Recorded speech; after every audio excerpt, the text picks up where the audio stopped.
very happy to welcome you to our first session for our third day of this very thought-provoking and challenging workshop.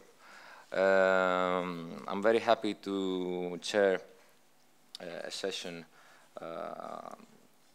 on populist rage to institutional norms, the case of Venezuela and Nigel, Farage, UKIP. Our speaker is Ryan Brading. He's earned his PhD at Essex. He's an expert on Venezuelan politics. He's done research on populism in Venezuela, but also populism in Taiwan. He has published a book on Routledge on Venezuelan populism and the Bolivarian project, applying the methodology of the Essex School and Laclau's theory combined with the logics approach of Jason Willinos and David Howard. So without any further ado, Ryan, the floor is yours.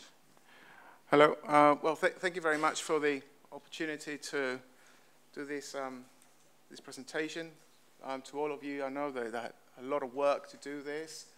I'm preparing, organizing things, you know, endless emails and preparation. And I had this email from Yanis asking me to present populism in Latin America as well as in Europe. And you know, Latin America is a very big place, and I could only make a good presentation about the Venezuelan case.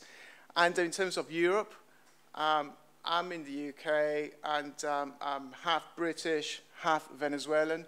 And at the moment, there is a lot of populism emerging in the UK, and that's about Nigel Farage's UKIP.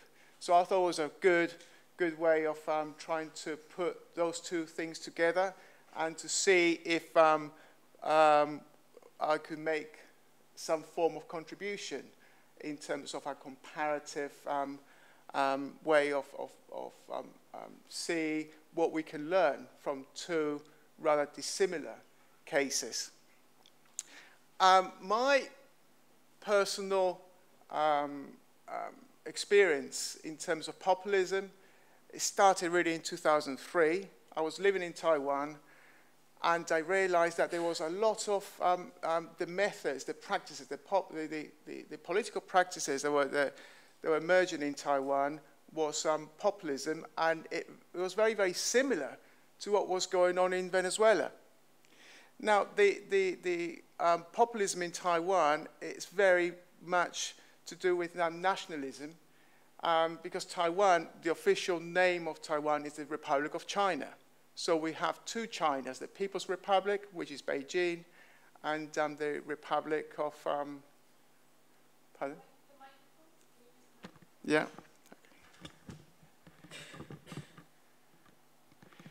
So really, I started to find a way to answer, to know why something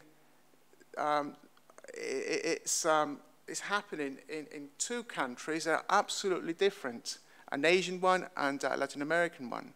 So really, that got me into try to find theories, and the only theory that I found convincing and that could help was Laclau's theory. And I went back to the UK, I did another master's, and I specialized on populism in Taiwan, and after that, I did my PhD at Essex. Now really, the way I'm going to do this presentation, I will start with analyzing the Chavez phenomena. I'm not really going to go into much in terms of the Venezuelan case, because that could take up to 3 months. You know, it's a whole book, it's my whole the PhD thesis. So what I'm going to do is just talk about when Chavez started in 1992. He was 38 years old at the time. Then, right towards the end of Chavez's life, a speech that he did on the 1st of July 2012. That was less than a year before he passed away. And his funeral. And then I will continue with some of the ads of UKIP. And then I will continue with some theoretical observations of how populism, the different phases of populism, from the start until the end, the possible end, the downfall of populism, or how populism actually shifts to a different form of politics.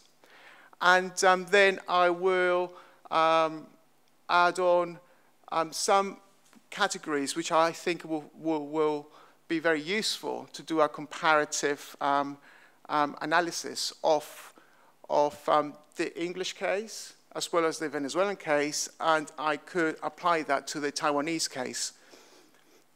Okay, I will start. This is what Laclau will call a dislocation. And the first key event of dislocation was in 1989. And that was fundamentally because the neoliberal program the president decided to implement, and that was to do more with increasing the price of petrol. In Venezuela, it's the cheapest, you can get the cheapest petrol in the world. It's less than 2 cents a litre. So really, with less than €1, you can fill up your tank of 45, 50 litres. It's all subsidized by the government. So really, in 1989, the government decided we can no longer continue doing this. We do have to put the true value of petrol, and of course that the masses, people just didn't like it.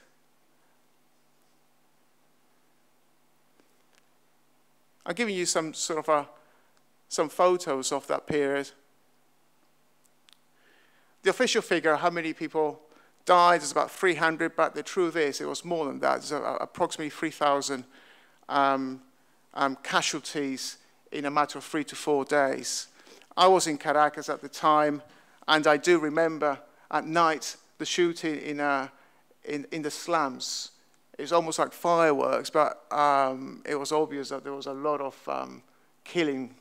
And it was fundamentally based on following the Washington Consensus. The Carlos Andrés Pérez, that's the guy here. Obviously, you can see this George Bush Sr. in this picture. He decided, look, we're going to go and follow the neoliberal program in full, in all what the IMF expects from us. Now, in 1992, that would have been about two years after El Caracazo, another moment of dislocation appeared, and that was Chávez did a coup. Now, what I'm going to show you is the... Y en la Brigada Blindada de Valencia. Compañeros, lamentablemente, por ahora, los objetivos que nos planteamos no fueron logrados en la ciudad capital. Es decir, nosotros acá en Caracas no logramos controlar el poder.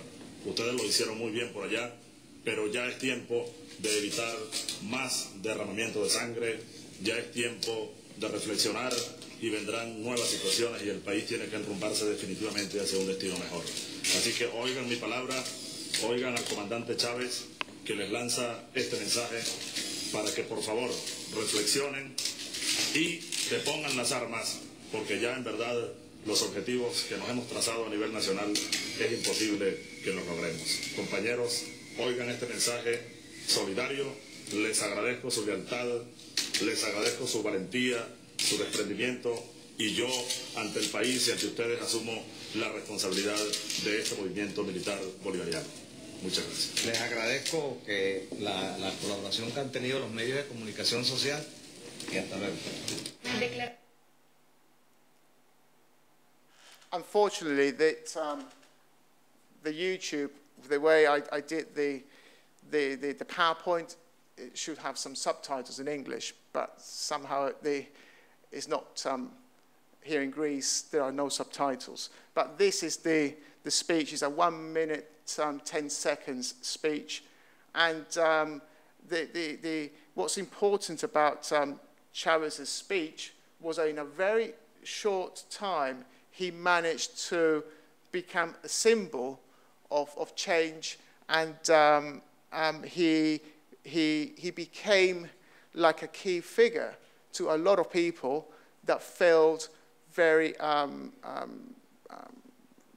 betrayed by the government because of the neoliberal package that started in 1989.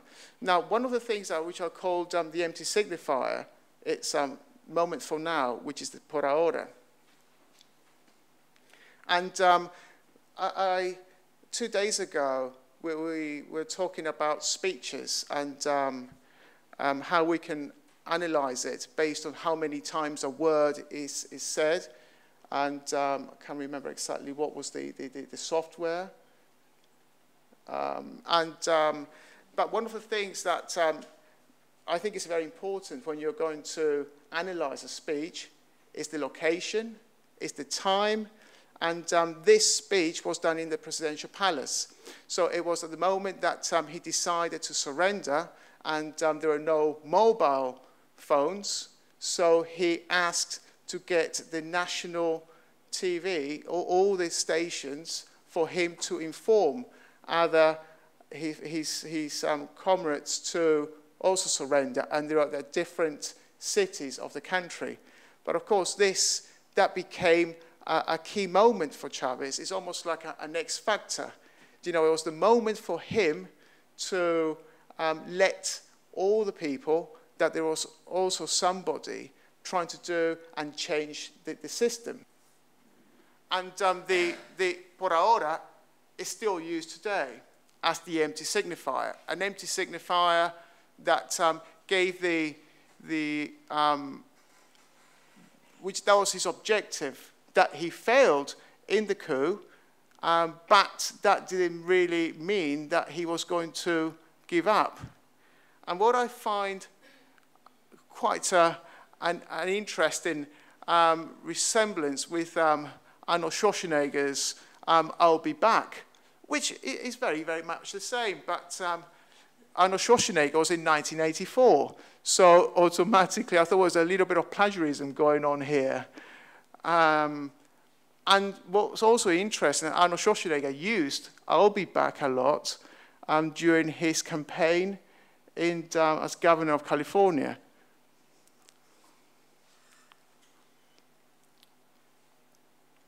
Now there is this was more towards the end of Chavez's life. He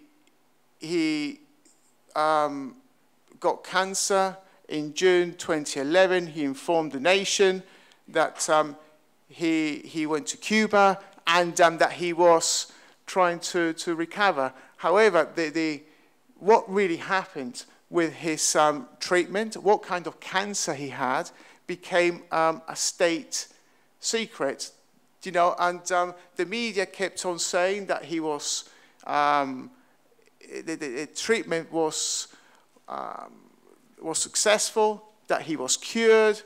However, his physique changed a lot, not just losing his hair, but obviously the chemotherapy, as well as all the chemicals that he had to use for the treatment, it was having a big impact on him, and he was no longer the same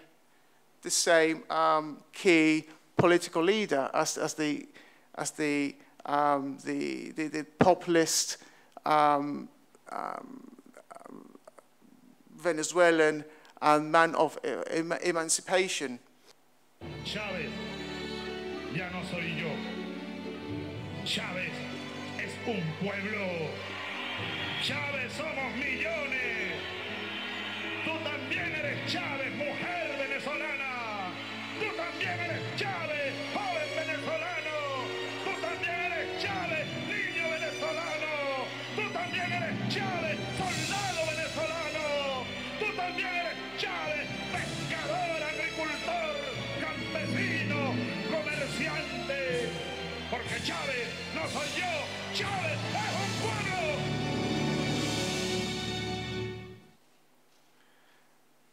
what he's trying to do here, I think he knew that he didn't have much time left.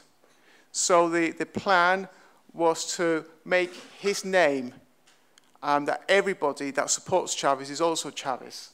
And when I was in Caracas, more or less during that time, I picked up Unidos Somos Chavez, all united, we're all Chavez. So somehow, Chavez started to be more powerful, more of a symbol than Jesus. He started to be not just as a political leader, but also as a way for post-Chavismo to continue and to be used as the legacy of a revolution that perhaps could not carry on without his physical presence.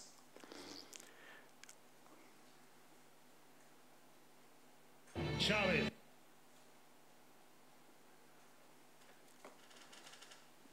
The first photo here was taken in February 2013. The opposition wanted to have some proof that Chavez was still alive. So the government decided to show some of the Chavez in his room in a clinic in Cuba.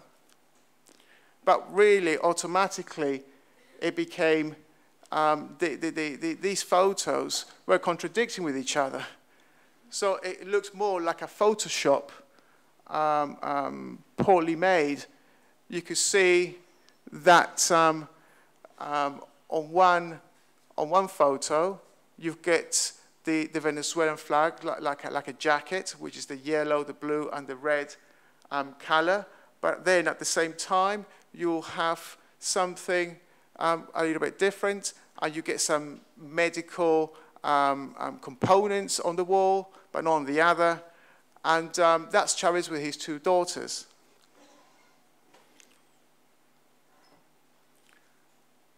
On 18th of February, apparently he went back to Venezuela to continue his treatment, and automatically there were a lot of Chavistas supporters, die-hard supporters that were outside the hospital wanting to see him to get some information about his well-being, but no information came out. And 2 weeks after that, on the 5th of March, it was announced that he passed away. Now, the coffin where Chavez was, it was half open for 10 days, and anybody could go and see him. And the frenzy, the reaction of many people of wanting to know how what happened to Chavez was really phenomenal. But really what the government was doing then is trying to find a way to immortalize Chavez, of making it as a tool to continue, and for Maduro, which is the chap there with the Venezuelan jacket, just opening up the curtain of this painting of Chavez. For Maduro to be the president, as well as a chosen Chavez successor to continue the revolution, they had to find in any way possible to make it easy to use him as a symbol, almost like a religious figure. Now, I'm going to go now and show you some of the posters, ads of UKIP, something quite different compared to the populism and in Venezuela. Nigel Farage is a man, a middle-class man, and he's been in business, and he's become a very interesting political outsider. Now, his key argument is that Europe is a problem to the UK. And in this ad, he's claiming that 75% of our laws are now made in Brussels. So basically, the House of Parliament, the British institutional structure, is no longer ruling the country. It's Brussels that's ruling the country.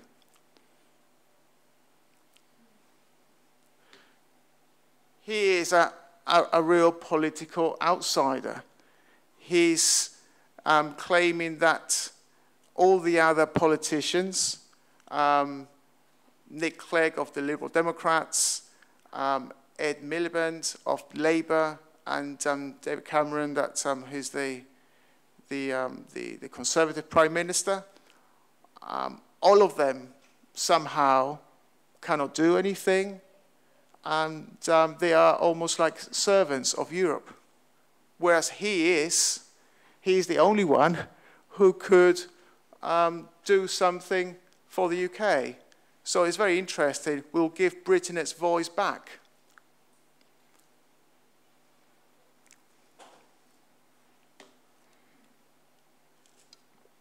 These are some of the key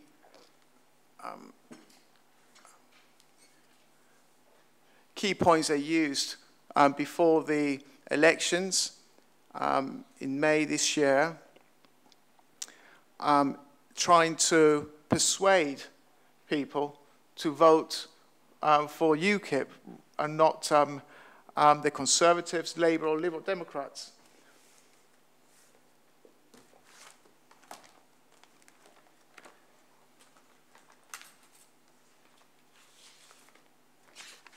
You get loads of things on the post too. This is a very interesting one. Your voice, real change in Europe. And the Conservatives obviously had more money than all the other parties, had a lot of information trying to persuade me to vote the Conservatives. But what I find interesting is the use of the word change. The same as Obama in 2008, change. But what change can they really do? And on this, the second, where it says next year the EU will allow 29 million Bulgarians and Romanians to come to the UK. This is quite fascinating in a way. 29 million Bulgarians, and that actually means that all Bulgarians and all Romanians are going to go to the UK. And I checked it out, the population of Bulgaria. What was it? Bulgaria 7.4 million, Romania 20.1. So that is not even 29 million. Yeah. Oh yeah. Everybody's involved there. And say no to mass immigration, say yes to referendums on all major issues. Basically, they want to have some drastic change to the institutional agreement that the UK has signed with Brussels, with Europe. And we're wasting £45 million a day in Brussels, vote UKIP. And this is another that's basically looking at the three political leaders and putting Nigel Farage, and he's the right person for you to vote because he will do everything to make sure that things will be to our benefit. I'm voting on May the 22nd, UKIP.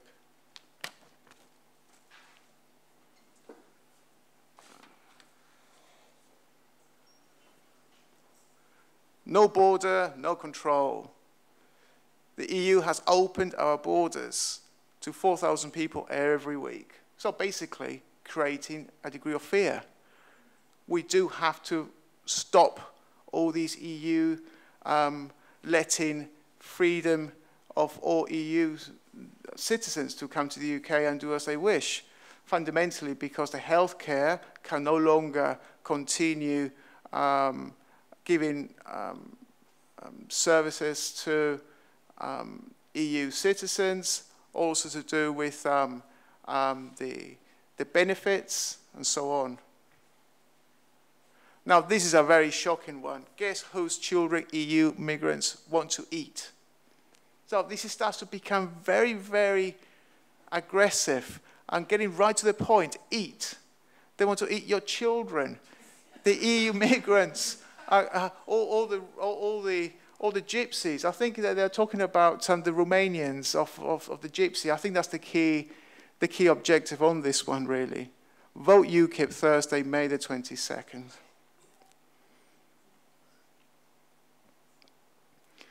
Now, I decided to look at the votes, how the whole thing turned out. And if we look at the blue, it's in June 2009 of 72 MEPs, and had a turnout of 34.7%. In May 2014, we could see that UKIP, from 13 MEPs, they managed to get 24, and in 2014. So obviously, they really succeeded. And Conservatives from 26 to 19, Labour improved from 13 to 20, and the Liberal Democrats, they were the ones who actually lost out a lot on the whole thing. Now, what is interesting here is that less people voted in 2014 compared to 2009. 34.7, 34.17%. So really, we wonder, this is just 1/3 of the electorate in the UK. Now I'm going to discuss what I'll call the phases of populist practices. Looking at 3 cases, looking at how populism works, trying to find a way to measure populism. And the first step is as a mode of opposition. For example, guess whose children EU migrants want to eat? Vote UKIP, Thursday, May the 22nd. The intention of these divisive forms of discourse is to spark rage. In other words, fear. Rather dramatic rhetoric visualizing pain. The solution, which I describe as hope, is to support electorally institutional changes at this initial stage. People search for alternatives. A political outsider becomes an appealing and convincing option.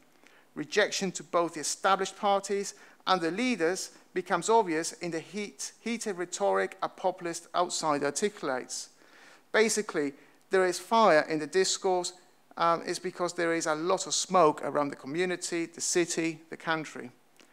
Populists orchestrate a new consensus of what is right and wrong that could be based on different conflicts related with class, ethnic, economic, identity, or territorial.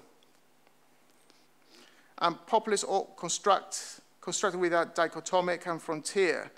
A populist project articulates a new form of discourse that becomes contagious because it capitalizes on an untapped reservoir of different discontents and manages to assemble a collective sentiment by demonizing the other camp and politically representing anguished voices. Discontent offers populists a paradise of electoral opportunities. The strategy is to portray we are the true representation of the people.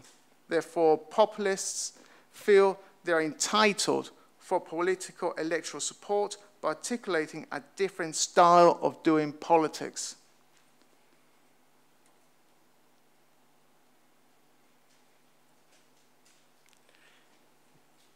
Mode of governance, this will be when they manage to win the elections. At this stage, a populist government promotes and organizes mass political participation, therefore creates a system through which popular demands could be expressed, mediated now at the level of the state. That's the displacing a fragmented institution. The strategy is to dismantle apparent democratic institutions that are weak or perform poorly. However, the old institution tries to readapt, therefore restore without conceding political power. The objective is to challenge the status quo and exercise fully power itself. Those, the others, who make decisions pretending to be the representatives of the people, only on paper, and rule the power institutional structure to suit their own agenda, must be displaced. Now, what I've put there as the passive and radical, there's a paper that I published quite recently using Gramsci's passive revolution. And as Gramsci points out, in a passive revolution, there is no clear hegemony. Government practices mechanisms from the apparently displaced institutional structure are still active and safeguarding their interests, because the revolution was engineered and managed from above. The dominant classes. In this way, the poor, the underclass, is controlled. This is exactly what happened in Venezuela. The populist Chavez project was engineered from very important and powerful sectors of Venezuela when they realized that the institution had to change, so they did a lot of alliances with Chavez political party, so you have the moderates as well as the radicals. And by December 2001, Chavez did not want to continue with that alliance, and then there was a big split between the radicals and the moderates in the populist, Chavez's populist project. That later on was a coup in April 2002, and that was the moment when, I argue, the passive revolution changed to a radical revolution.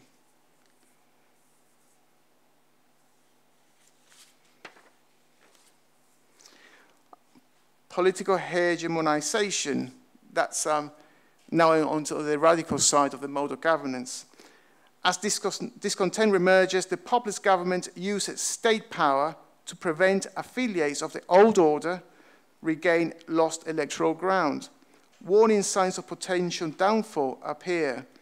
Basically, this is because sectors of society begin to question the promised fulfillment to come, as it fails to materialize, and political agreements collapse.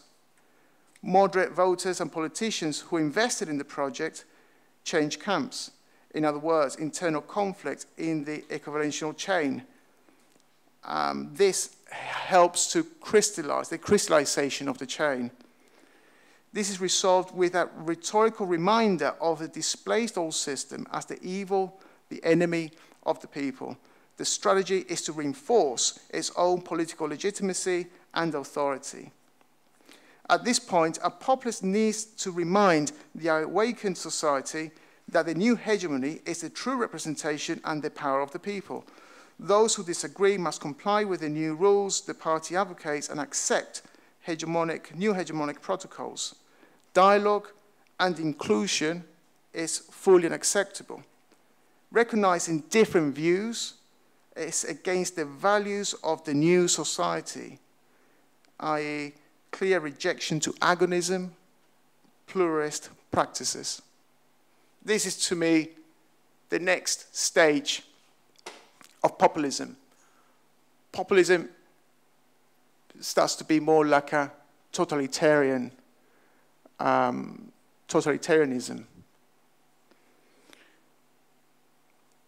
The party is the state. As the power base shows signs of decline, the party has to bolster its position as the ultimate and only decision maker. By now, independent institutional bodies influence and work for party interests. In other words, the welfare in all aspects of the population, business, private sectors, and the institutional apparatus depend on the party, which is the state. The new economic order is required to take part in the new political modus operandi and maximize support for the establishment. True ethics. With partisan propaganda, the state informs the population that these are the norms and values of the awakened society. Revolutionary ethics. Basically, before, people were disenfranchised at the margins of the political system and excluded from mainstream of society. The populist government aims to remind people that the new code of ethics is the fruit of the new hegemonic process they have constructed with their direct involvement, as the project successfully replaced a representative democracy to a participative democracy. Ideological indoctrination. Methods are implemented for people, they previously excluded, to show party support if they want to continue receiving any form of benefits. And another thing that I've observed in Venezuela, as well as in Taiwan, quite interesting, teach the younger generation textbooks, ads, to worship the new establishment, almost like a religious order. Taiwan didn't go that far. I think Taiwan managed to get on the borderline between passive and revolution. Just looking at this face, in my view,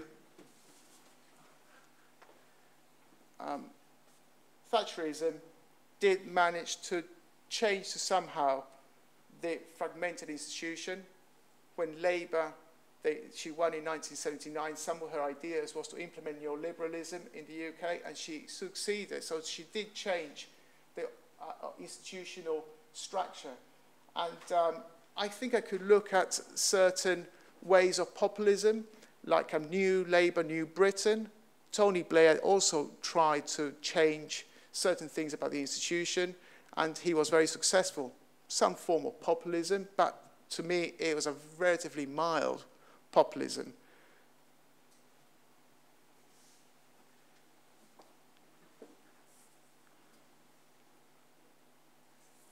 Now, to me, what key characteristics of populist discourse? Pain. We were talking about emotions yesterday, or how can we, asking them, Chantal, how can we understand emotions? How can we find a recipe, put emotions in politics? And that is, you know, even an individual cannot figure out their own emotions, never mind take it on to a political level. It happens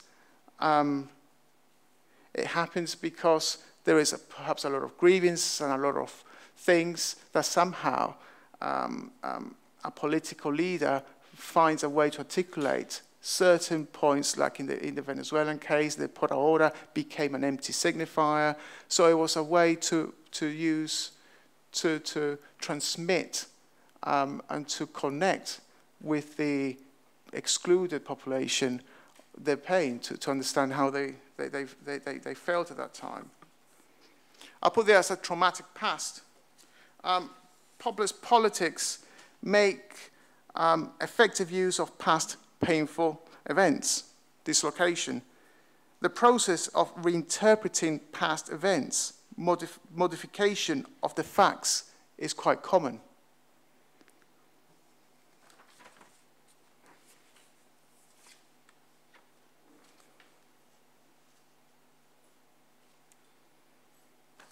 To stir up more anger and discontent against them is an effective method to emotionally mobilize the masses. Past traumas can bring collective enjoyment and a sense of unity to subjects who feel antagonized and marginalized from the mainstream of society. Nostalgic memories. This is more to do with UKIP, with the European way of populism, which is also still pain, but it's looking at it from a totally, quite different compared to the traumatic past events, which is looking at dislocation. Reminiscing periods of events of grandeur, dignity, peace, happiness, and optimism are effective methods to express disgruntled subjects how good things were before. Basically, blame tactics This type of discourse adds raw emotions, therefore crafting a populist tone that influences the way people view these negative changes to this modern society, and their support, and get their support in the ballot box.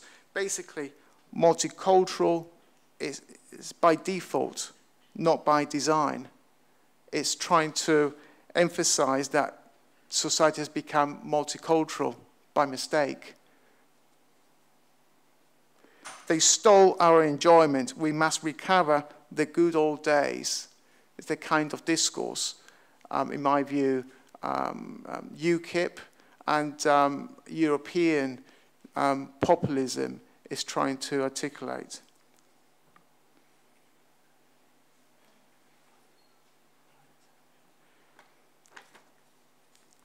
Further deterioration, populists aim to absorb pressure from below and politically articulate different emotions into one collective demand for change, radical investment. However, this much depends on the ability of the leader, political activists, to identify different grievances, that's the fear, and in what circumstances subjects feel ignored and antagonized.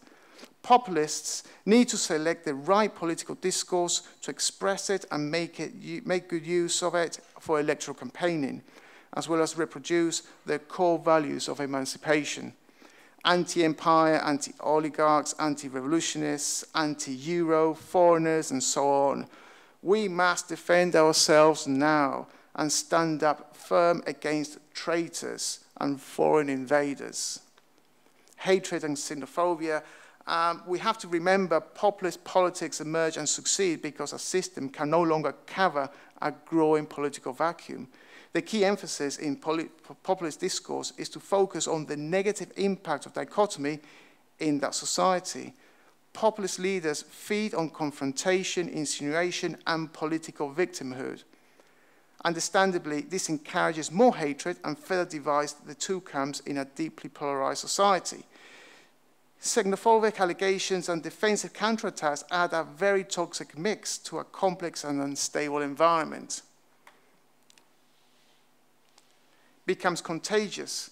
Populist practices succeed in producing a brand of care, understanding, and love. Natural populists cunningly craft their tactics and messages to meet local consideration. People identify with this new way of doing politics. You are one of us, you think and speak like us, becomes rather contagious emotions. We must get our identity back, our country, our pride, our dignity.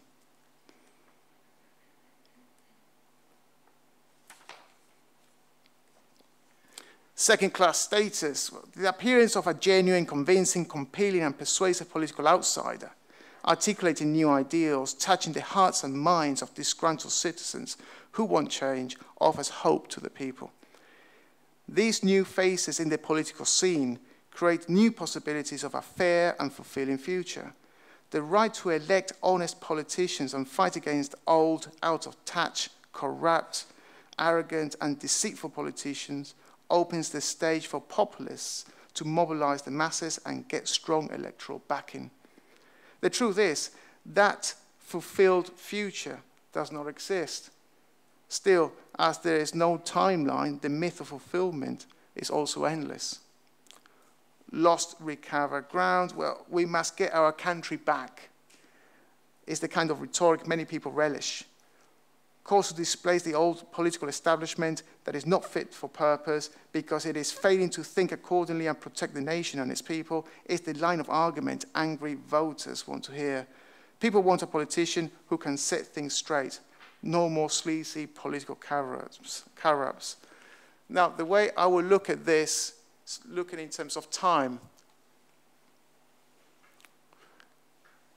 Fear, using fear, the present, the pain of the past, which is using dislocation, and the hope is the future.